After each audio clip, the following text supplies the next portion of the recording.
on va maintenant passer au temps des questions, des échanges. Je ne sais pas de combien de temps on dispose. 20 minutes. Bon. Donc, voilà, vous avez la parole. Je vais me faire tout de suite l'écho de questions qui me sont parvenues sur une tablette, qui émanent, je suppose, des auditeurs à distance. Donc, je vais vous restituer ces premières questions. Tout d'abord, pour Werner, est-ce que vous pourriez préciser la manière dont les acteurs de l'éducation à l'orientation en Allemagne sont formés aux nouveaux médias, aux nouveaux outils numériques qui émergent? C'est une question donc qui nous a été transmise. À John, les premières questions portaient sur la manière dont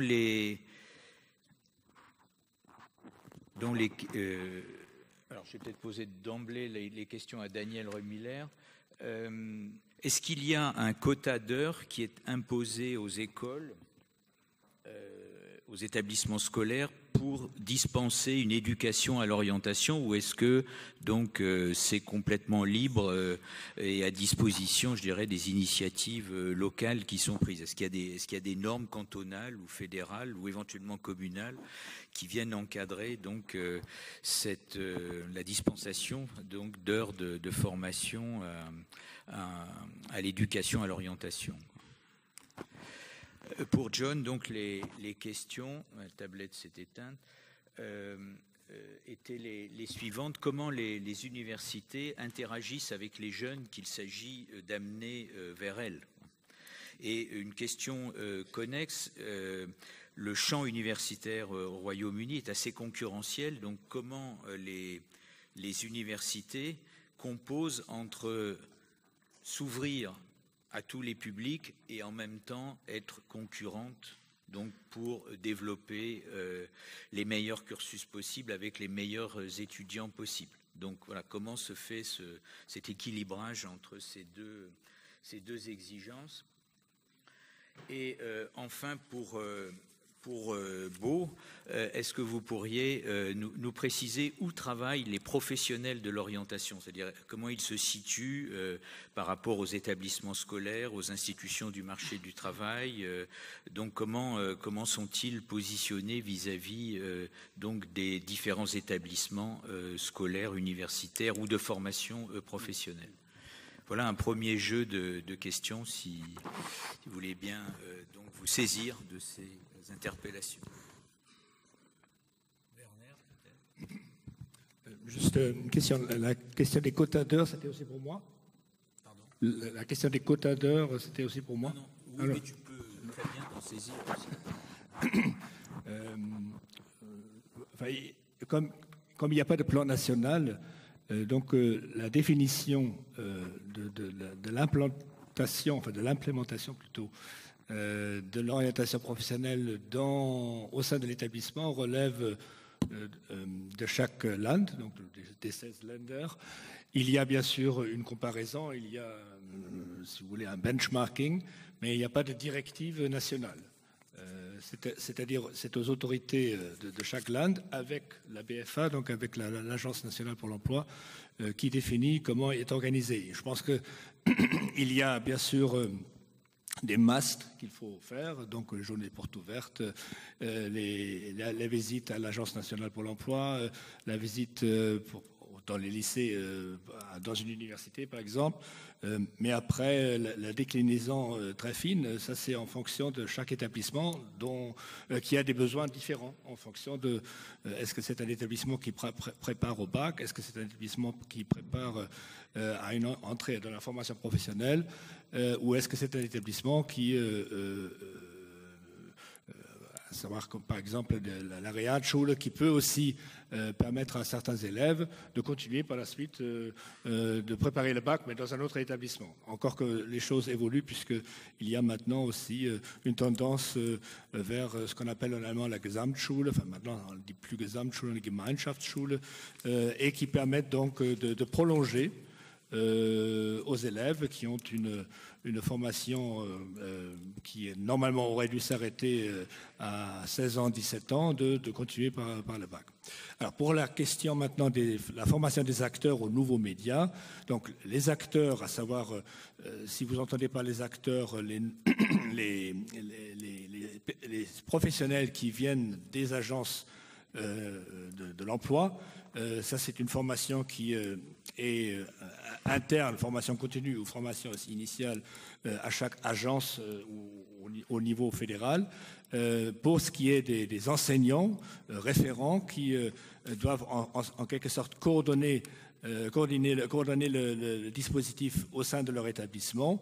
Ils peuvent bien sûr suivre des formations à ce titre et ils peuvent faire valoir la nécessité de pouvoir suivre, ils reçoivent des décharges horaires pour le travail de façon générale, mais aussi pour aller suivre ces formations.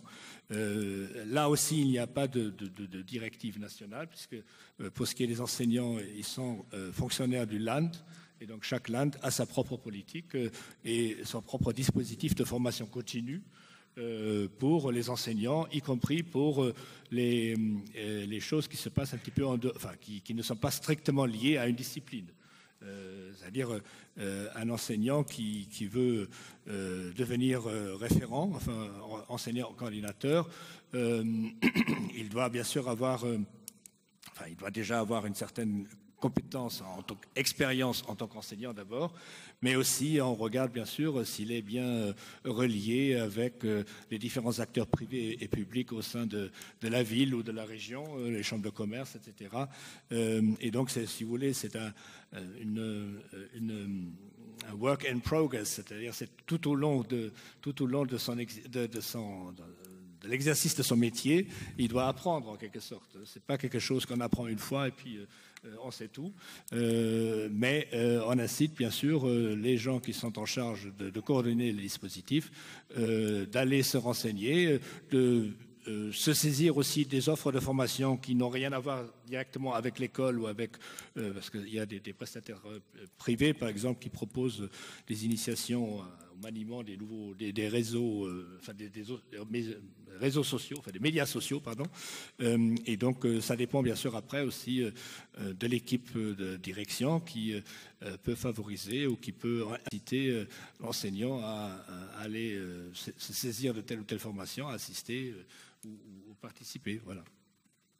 Je ne sais pas si j'ai répondu. Okay, yeah, just two questions, I think, for me. One was... Alors, deux questions m'étaient adressées. D'abord, comment est-ce que les universités peuvent aller au-devant des jeunes, leur donner l'appétit pour les études supérieures, et puis le second sur la concurrence. Alors, la première, vous savez, chaque université trace un plan annuel de participation. Et elle décide du groupe cible des jeunes qu'elle souhaite recruter pour entrer à l'université. Ce plan annuel est examiné par ce qu'on appelle le Bureau des étudiants. C'est un organe de régulation qui suit les progrès réalisés par chaque établissement universitaire par rapport au plan qu'ils se sont prévus d'accomplir. Et puis après, ce bureau met au défi les universités d'être plus ambitieuses, d'accomplir davantage de progrès, d'en faire davantage. Et puis les agences pour l'emploi peuvent parfois regarder ces plans aussi et donner leur opinion. Mais il s'agit à chaque fois de préciser le groupe cible vers lequel on travaille. Et les relations qui se forment entre les établissements scolaires et les universités sont des relations sur le long terme. Vous savez, ce n'est pas une question de juste visiter une université avec un petit tract et repartir. Non, il faut en faire davantage. Et puis, il faut aller vers ceux qui sont les moins tentés par ces études supérieures. Alors, on organise des séances de mise en bouche, de mise en appétit, mais toutes ces initiatives doivent être lancées bien avant la fin du secondaire. C'est ainsi qu'on pourra inciter davantage de jeunes à entrer à l'université, surtout dans les milieux où les parents n'ont jamais été allés à l'université. C'est ces groupes vers lesquels nos efforts doivent porter. Mais si on s'intéresse à ces jeunes et qu'on va vers eux qu'à l'âge de 15-16 ans, c'est beaucoup trop tard. Il faut démarrer bien en amont. Alors, ensuite, la concurrence entre les universités. Les universités peuvent recruter autant d'étudiants qu'elles le souhaitent. Le gouvernement n'a pas son mot à dire sur le nombre d'étudiants à l'université. Mais c'est vrai que les universités sont en concurrence entre elles pour attirer le plus d'étudiants. Il y a cette course à l'échalote un peu. Il y a quelques années, par exemple, je pense à des étudiants qui n'auraient jamais mis les pieds dans tel ou tel institut de recherche, et maintenant ils y vont parce que, en fait, on incite les étudiants, on accroît la réputation d'université, et vous savez que les droits d'entrée peuvent aller jusqu'à 9 000 € par an, par exemple. Et le gouvernement organise une sorte de revue de ces établissements pour voir si, du point de vue des étudiants, quand les droits d'inscription sont fixés à 9 000 livres sterling par an, je crois que c'est un record en Angleterre, mais en tout cas, on est chargé d'examiner ça pour voir si, eh bien, ça vaut la peine, si ces 9 000 livres sont justifiés. Et puis les partis d'opposition, opposition au Parti conservateur, clament qu'ils vont annuler ces frais d'inscription qui tendent à grimper. Donc il y a une certaine pression exercée sur le gouvernement pour qu'il mette un peu d'ordre là-dedans. Et vous savez, c'est un peu comme une association de consommateurs. Les étudiants maintenant s'organisent en quelque chose qui ressemble à une association de consommateurs, et ils veulent classer les établissements et voir s'ils sont à la hauteur. Donc c'est vrai qu'il y a beaucoup de concurrence entre établissements d'enseignement supérieur, mais il y a aussi beaucoup de collaboration entre ces universités, et elles comprennent toutes que quand on a une population très diverse d'étudiants, eh bien ça va attirer d'autres étudiants. C'est ce à quoi aspirent les étudiants. Ils aiment travailler dans une ambiance très diverse. Et ils ne veulent pas s'immerger, être baignés dans une monoculture, monochrome. Cela ne les intéresse pas. Donc, c'est un argument de vente, en quelque sorte. C'est un argument d'attrait pour les universités dans leur marketing, leur communication, d'afficher leur diversité. Dans mon université, eh bien, il y a 20 000 étudiants et 21 langues qui sont parlées par ces 20 000 étudiants. Et ça, c'est une diversité saillante que les étudiants jugent stimulante. C'est nouveau, et puis on reconnaît ainsi l'importance des différences et on apprend à gérer ces différences, à faire avec. C'est excellent. Donc oui, il y a de la concurrence entre établissements universitaires, mais la collaboration est un autre axe important. Alors, la question qui m'a été posée, où est-ce que sont logés, où est-ce que travaillent les conseillers d'orientation au Danemark? Eh bien, d'abord, il faut savoir que sur le plan théorique et philosophique, d'un point de vue théorique et philosophique, je dirais que l'orientation professionnelle est considérée comme une tâche pédagogique plus que psychologique. Elle est issue de la tradition pédagogique et éducative et non pas psychologique. C'est très important de comprendre ça. D'ailleurs, ça ne concerne pas seulement le Danemark, ce que je dis là, mais l'ensemble des pays scandinaves où on a une forte tradition pédagogique plutôt que psychologique en matière d'orientation. Deuxième point, alors les conseillers d'orientation au Danemark travaillent dans les écoles,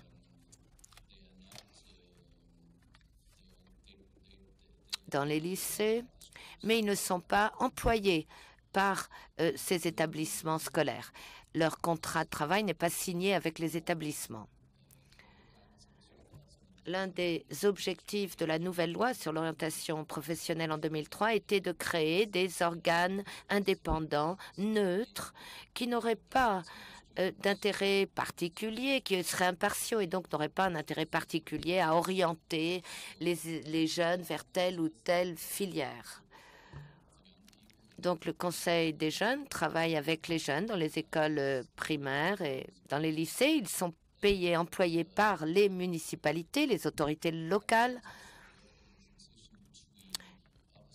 Et il y a des conseillers qui travaillent sur l'articulation entre le primaire et le secondaire. Ceux-là seront employés par le ministère de l'Enseignement supérieur et dans les centres d'orientation électronique, eh bien, ces conseillers-là sont payés par le ministère de l'Éducation.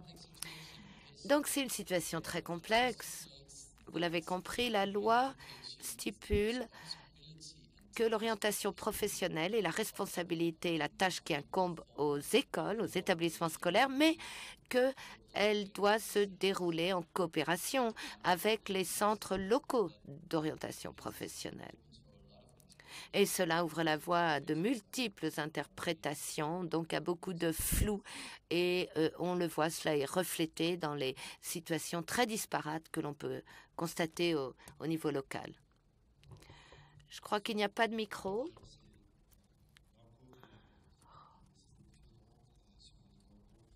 Et effectivement, dans le canton de Berne, on a changé le système maintenant. On a eu des normes minimales comme des soirées de parents, soirées d'information ou manifestations d'information, séances d'information pour les élèves, etc.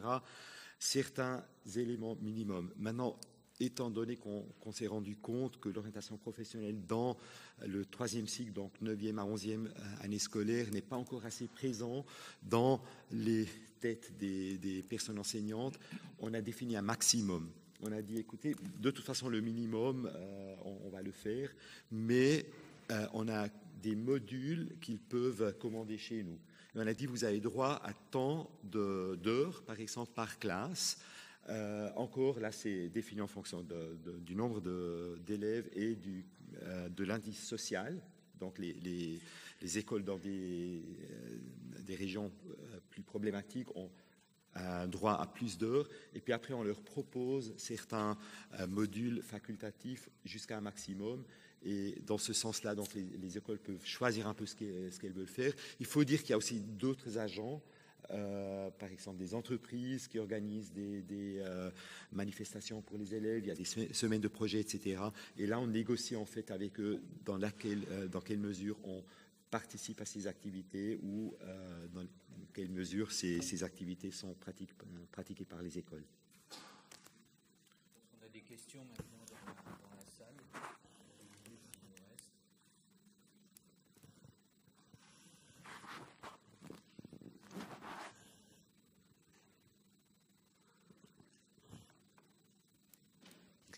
Oui, bonjour, Jeanne Busson, je suis psychologue de l'Éducation nationale.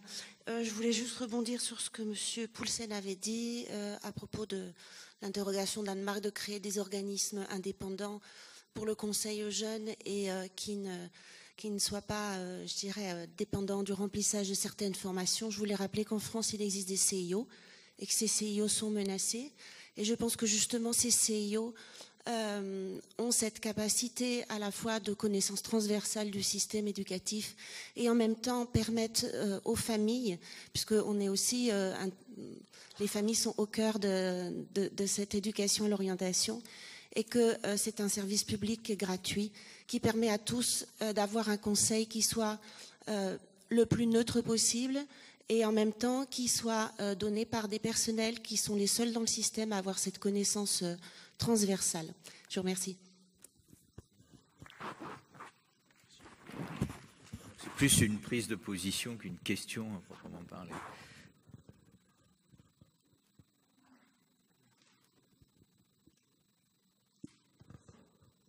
Bonjour, donc moi aussi je suis psychologue de l'Éducation nationale, je travaille dans un CIO et je travaille aussi en établissement scolaire. Donc je travaille avec des enseignants, des chefs d'établissement, d'autres psychologues de l'Éducation nationale, au bénéfice des élèves et des familles, et aussi en partenariat avec éventuellement des associations ou des organismes tels que les missions locales. Enfin, voilà, on a différents partenaires à l'extérieur. Donc j'avais 2 points qui rejoint un peu celui de ma collègue, parce que de ce que j'ai entendu, c'est vrai que je m'interroge quant aux choix qui sont faits par la France en ce moment concernant la politique d'orientation, parce que la volonté est de déléguer les missions d'orientation aux régions, et quand j'entends que les pays qui sont autour de nous œuvrent plutôt à unifier les fonctionnements dans des différentes régions pour avoir une cohésion, je m'interroge. Et d'autre part, plusieurs intervenants disaient qu'il fallait intervenir tôt auprès des enfants dans les écoles, et ça me questionne, parce que les centres d'intérêt des jeunes, ils sont quand même, ils se stabilisent relativement tard, vers 14-15 ans. Comment est-ce que justement on peut intervenir? Alors moi, il me semble qu'il y a une différence entre éduquer en amenant les enfants à développer une posture réflexive, et donc à se questionner sur les choix qu'ils vont faire, et sensibiliser trop tôt les enfants à des questions et des problématiques qui ne sont pas vraiment, à mon sens, de leur âge par rapport aux réalités du marché de l'emploi ou aux possibilités de poursuite d'études. Voilà.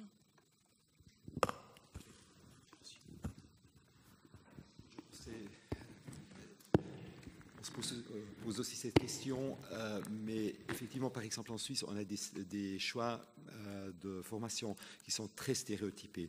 Et on constate aussi que, par exemple, il ne faut pas négliger l'influence des parents.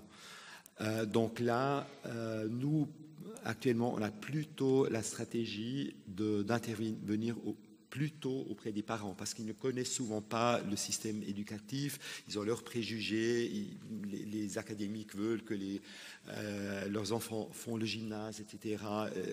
Donc, nous, pour le moment, mais c'est aussi une question de ressources, on intervient plutôt au niveau des parents, mais je pense sensibiliser les enfants pour qu'est-ce qui m'intéresse, etc., pour avoir un regard plus ouvert et ne pas être déjà à un moment très précoce, être influencé par les parents, par les peers, etc. Je pense que c'est important de le faire de manière ludique, mais effectivement, c'est un problème de ne pas mettre de la pression déjà et toujours poser la question qu'est-ce que tu veux devenir, etc. Il faudrait que tu y réfléchisses.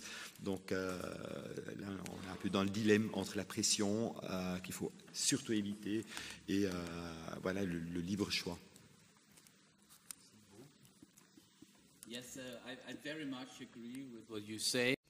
Oui, je suis parfaitement d'accord avec ce que vous venez de dire tous les deux.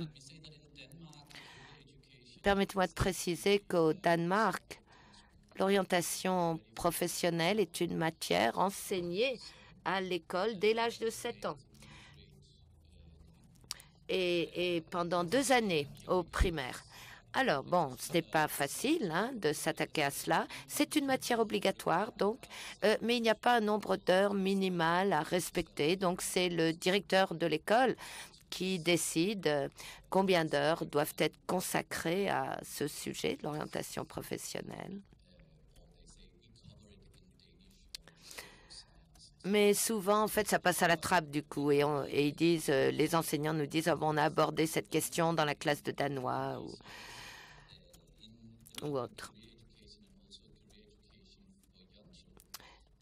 Mais justement, au Danemark, on se dit qu'il ne s'agit pas d'inciter les élèves à faire un choix, mais d'éveiller leur curiosité avant tout. C'est ça l'orientation. Éveiller la curiosité et l'appétit des enfants, des jeunes et des parents aussi.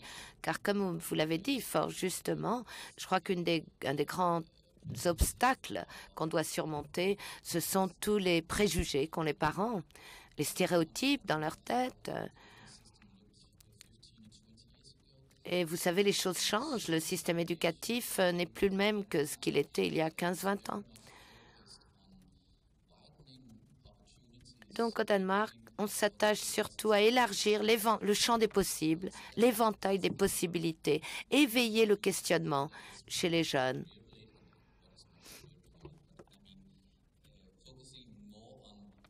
Et on s'attache davantage, par exemple, pour une orientation avec un enfant, on peut commencer par lui demander « Qu'est-ce que tu as appris sur le monde jusqu'ici? Comment vois-tu le monde ?» etc. On procède ainsi. Et ça n'a pas de lien avec l'âge.